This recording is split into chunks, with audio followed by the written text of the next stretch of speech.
asalaamaaleykum wa rahmatullah wa barakaatu mbokk yi maa ngi leen nuyu di leen ziar tey suma juumul mooy ñetteelu yoon pour lu leen war a jox ci secret ci semaine bi secret yu jëm ci rattaxal diggante yi neexal diggante yi ne xam ne mi ngi nekk ci way dencante yi ñi nga xam ne ñu ngi sëy wala ñi nga xam ne sax ñu ngi waaj a sëy wala ay mag a rakk yu mënta juboo patron ak employé bari na daal juboo rek ndaxte juboo tey jii nii fu mu am rek jàmm fay am te fu jàmm am xéwal am fa. kon moo tax ñuy sonn di leen jox secret yi te itam ngeen koy def si lu neex yàlla comme li ma leen ko wax toujours képp ku ko mënta def wala matewoo ko wala mënewoo ko bi nga ñu contacter bien vrai que dañ leen wax ne duñ sëriñ souvent nit dañuy woo duñu jot wala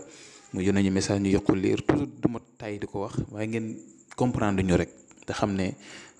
nekkul daal loo xamante ni suñu liggéey la wala waaye dañuy dimbalante ak yéen te amul kenn koo xam ne à part jaaro yi nit ñi soxla wala yenn affaire yi yooyu du ñàkk ñu laaj ni kii prix. ndaxte loolu lu ñuy defar la loo xam ne ay nit ci ay loxo nit lay jaar du ñàkk ñu laaj leen ci ay prix mais bu dul loolu man du may faral di laaj kenn dara waaw nit ki mooy seet li mu am rek te ko suñ loxo ñu seet lu ñu ko mën a defal ñu defal ko kon nag ngeen bàyyi ko xel te itam ngeen jëfandikoo secret su lu neex yàlla lépp lu ngeen fi jël di ko def te mu nekk loo xam si lu jub la yal na ko yàlla barkeel yal na ko yàlla nangu incha allah rabbi yàlla rek mooy faj aajo nag du ñun du yéen du keneen yàlla gese la kon yal na yàlla faj lépp. kon tey secret bi mi ngi noonu muy wal asri inna insana li fi xusrin illa alladina amanu wa amilu salihati wa tawasaw bi xaq wa tawasaw bi sabri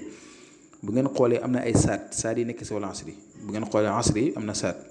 boo ñëwee si wa amilu salihati salihat boobu am na saat wa tawasaw am na saat beneen wa tawasaw bi itam am na saat bi sabri am na saat bu ko defee saat yi ngay yaatal boo yaatalee saat yi nga bind sa tur ci kaw yow mi bëgg ki nga bëgg nga bind turam ci suuf bu dee mbooloo la nag nga bind kilifa gi na ne ci kaw mbooloo mi yëpp ne ci suuf waaw su ko defee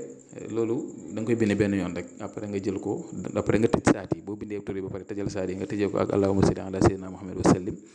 ba pare nga jël loolu def ko saafara def ko ci benn genre siwo wala dara daal ndox mi nag jërëm yu bëri saafara bu tuuti rek nga ut luy xar di lekk moo xam ripaas wala waaw ripaas nga siimee ko ak saafara si fekk bi nga bindee ba pare def nga ko saafara boobu ngay jël mélanger ko ak ripaas bi nga def ko si luy xar di lekk dégg nga xar mais benn xar lay doon bu fekkee jigéen nga ko bëgg a def